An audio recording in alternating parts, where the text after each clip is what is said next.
There was an article in The Guardian about women being exploited by people saying that they're experts when they're not experts.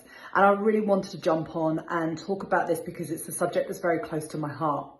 So first of all, I want to start by saying that medical doesn't equal better when it comes to women's hormones. Let me explain why.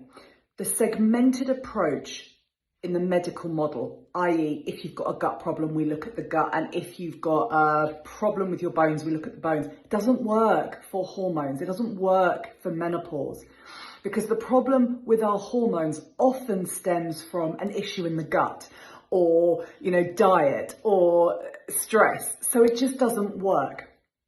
You need to work with people who understand that just throwing hormones at a problem isn't going to fix it. So when it comes to menopause, one of the reasons we're having such challenging menopauses today is because of long-standing issues with gut and other hormone imbalances. And just throwing hormones at it isn't going to fix the problem. In fact, often when we do that, women feel worse. So I just want to talk about what makes a coach really, really credible. Firstly, check out their qualifications. Make sure they've got some. Now, you're going to want a coach that's done at least 300, 400 hours of training. They've done case studies. They've been supervised and mentored, and they're accredited to the highest levels. Someone who's got a 4-hour coaching course qualification isn't going to be helpful. You're going to want to work with someone who understands that there isn't a one-size-fits-all approach with food. They should have at their disposal different food strategies depending on where you are in your health journey. And understanding food intolerances is so important when it comes to hormones.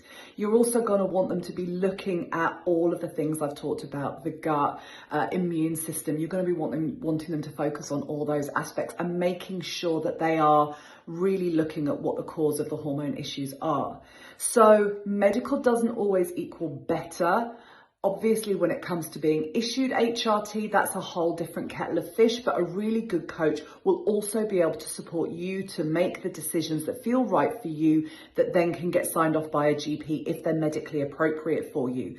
You really want to be working with people who understand all of those things. And if they don't, keep searching, keep finding the coaches who, like me, like the coaches that I train, have been trained to the highest level.